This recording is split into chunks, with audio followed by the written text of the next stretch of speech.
Spectrum spectrum क्या होता है?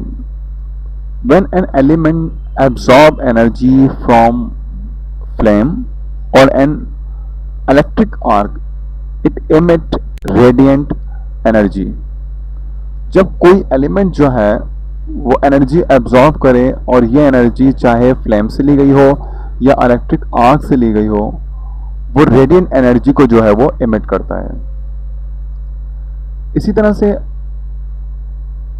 When radiation is pass through a prism, अब ये जो रेडिएशन एनर्जी है, जो रेडिएशन है, अगर इसको हम पास करें प्रिज्म से स्पेक्ट्रोस्कोप में, तो ये सेपरेट होगा डिफरेंट कंपोनेंट्स में, और जो कंपोनेंट्स डिफरेंट होंगे वो वेवलेंथ होंगी डिफरेंट, और उससे एक इमेज डेवलप होगा जिसको हम इमिशन स्पेक्ट्रम कहते हैं।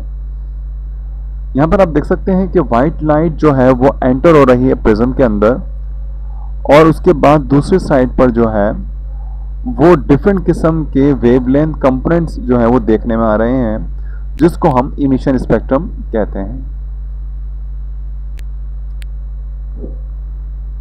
Now types of emission spectrum.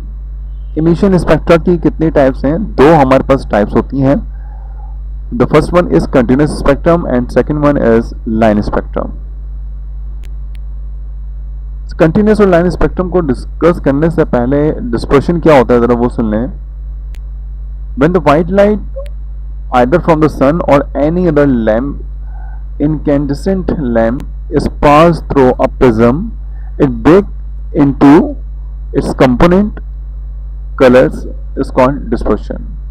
जब white light चाहे sun से या किसी लैम्प से जब उसको हम प्रिज्म से पास करते हैं तो वो ब्रेक होती है कलर्स में, डिफरेंट किस्म के कलर्स में ब्रेक होती है, और कलर में ब्रेक होने का जो हमल है एक्चुअली वो डिस्पर्शन कहलाता है। स्पेक्ट्रम क्या होता है कि जो बैंड ऑफ कलर जिसके अंदर लाइट जो है वो टूट रही होती है उसको हम स्पेक्ट्रम कह रहे होते हैं।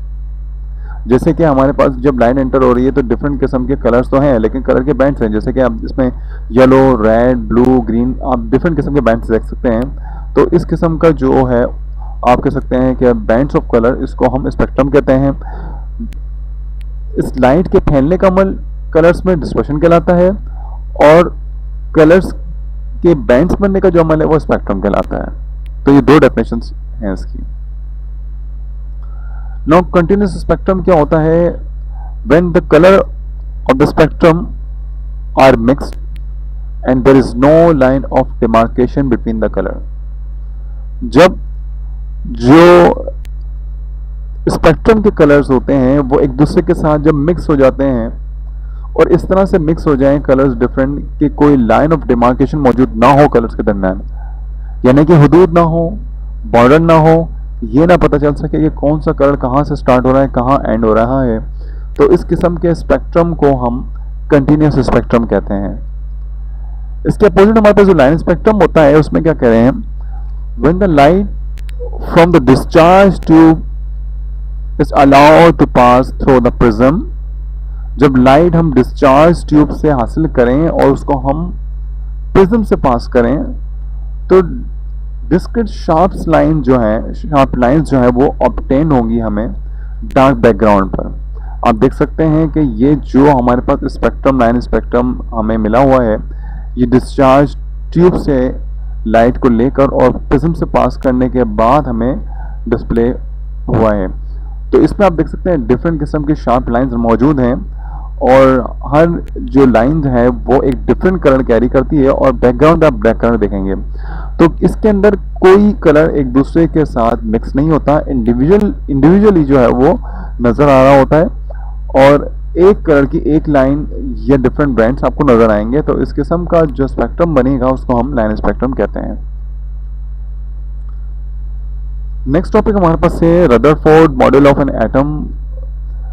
रदरफोर्ड ने एटॉमिक स्ट्रक्चर को डिफाइन करने के लिए एक मॉडल पेश किया था, और जिसमें उन्होंने न्यूक्लियस की एग्जिस्टेंस का भी एविडेंस दिया था, और जो सब एटॉमिक पार्टिकल्स होते हैं एटम के अंदर वो किस तरह से अरेंज होते हैं उसका भी उन्होंने जो है वो एविडेंस दिया था। रदरफोर्ड ने किया क्या अपने एक्सपेरिमेंट के अंदर? He bombarded alpha particles on the gold thin foil. उन्होंने अल्फा पार्टिकल्स जो कि पोलोनियम से इमिट हो रहे थे उसको स्ट्राइक करवाया गोल्ड फॉइल पर।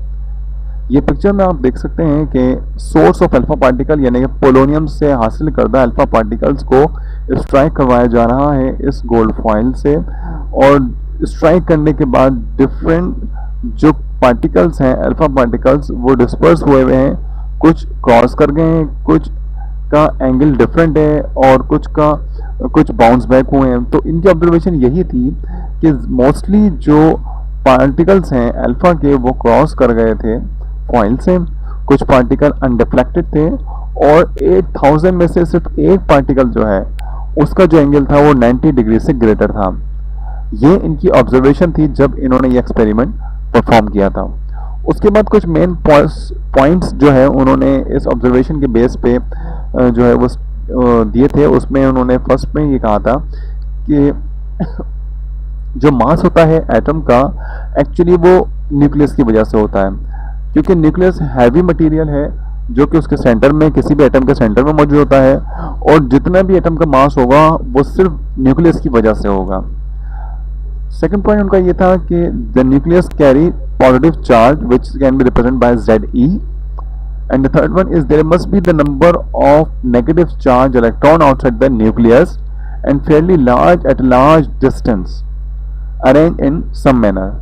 कह रहे थे कि जो तादाद हमारे पास यानी कि जो न्यूक्लियस होता है, न्यूक्लियस के इर्द गिर्द नेगेटिव चार्ज पार्टिकल ज़रूर होंगे जो कि इलेक्ट्रॉन कहलाते हैं आउटसाइड द न्यूक्लियस है ये, और कुछ डिस्टेंस पे होंगे, ये सारे न्यूक्लियस के इर्द गिर्द होंगे और डिफरेंट पोजीशंस पे जो है वो अरेंज हुए हुए होंगे। उसकी वजह ये है क्योंकि आपको पता है कि न्यूक्लियस जो है वो स्लाइटली पॉजिटिव चार्ज कैरी करता है, तो एटम के स्ट्रक्चर को स्टेबलाइज करने के लिए नेगेटिव चार्ज पार्टिकल का होना ज़रूरी है। तो इसीलिए कोई नेगेटिव चार्ज इलेक्ट्रॉन भी मौजूद होगा आउटसाइड द न्यूक्लियस में, और न्यूक्लियस से, और उसमें कहने लगे कि जो डिफरेंट इलेक्ट्रॉन्स होंगे आउटसाइड द न्यूक्लियस जो है वो डिफरेंट जगहों पर जो है वो अरेंज हुए होंगे और वो रिवॉल्व कर रहे होंगे। तो ये उनका एक असम्पशन थी। फोर्थ असम्पशन में उन्होंने क्या कहा था कि जो लार्ज पोर्शन होता है किसी भी एटम का वो ज़्यादातर एम्प्टी स्पेस कैरी करता है, उसमें कुछ भी नहीं होता, वो खाली होता है, क्योंकि ज़्यादातर रेस क्रॉस कर गई थी तो ज़्यादातर एरिया एम्प्टी होगा, बहुत छोटे से एरिया में इनका जो न्यूक्लियस है वो मौजूद होता है और इलेक्ट्रॉन रिवॉल्व कर रहा होता है। तो ये फोर्थ पॉइंट जो है, फोर्थ असम्पशन जो है वो उन्होंने शो की थी। कुछ वीकनेसेस भी थी, डिफेक्ट भी थे रदरफोर्ड एटॉमिक मॉडल के अंदर। उसमें जो है वो दो मेन पोस्टुलेट्स या पॉइंट्स जो है उन्होंने दिए हुए हैं इसमें कि according to the classical physics के मुताबिक अगर हम देखें तो इलेक्ट्रॉन अगर रिवॉल्व करता है अराउंड द न्यूक्लियस कंटिन्यूसली, तो कंटिन्यूसली मूव करने की वजह से इसको कुछ एनर्जी लूज करनी चाहिए और अल्टीमेटली न्यूक्लियस के अंदर जा गिरना चाहिए। होता क्या है कि जब कोई चीज़ इलेक्ट्रॉन या कोई और राउंड अबाउट घूमती है तो जाहिर है कोई एनर्जी तो है जिसकी वजह से वो घूम रही होती है। तो एक टाइम आता है कि वो एनर्जी जो है वो कम होते होते एक टाइम आता है कि वो एनर्जी बिल्कुल ख़त्म हो जाती है। जब ख़त्म हो जाएगी तो उसको सेंटर में जा गिरना चाहिए या फिर सेंटर से दूर जा गिरना चाहिए। तो ये जो पॉइंट था ये क्लासिकल फिजिक्स में मौजूद था। तो इसके अकॉर्डिंग ये बात क्लियर नहीं थी कि इलेक्ट्रॉन अगर रिवॉल्व कर रहा है तो वो अपनी एनर्जी लूज क्यों नहीं कर रहा, और अगर लूज कर रहा है तो फिर कभी ना कभी जो एटम का स्ट्रक्चर है वो डिस्ट्रॉय हो जाना चाहिए, क्योंकि इलेक्ट्रॉन जो है वो न्यूक्लियस में गिर जाएगा। इसी तरीके से जो सेकंड पॉइंट है वो ये कि अगर revolving electron continuously energy emit कर रहा है तो कंटिन्यूस स्पेक्ट्रम बनना चाहिए कंटिन्यूस रोटेशन की वजह से, जबकि देखने में जो आया है वो लाइन स्पेक्ट्रम आया है। तो ये दो मेन पॉइंट जो थे उनके वीकनेसेस और डिफेक्ट थे रदरफोर्ड एटॉमिक मॉडल के।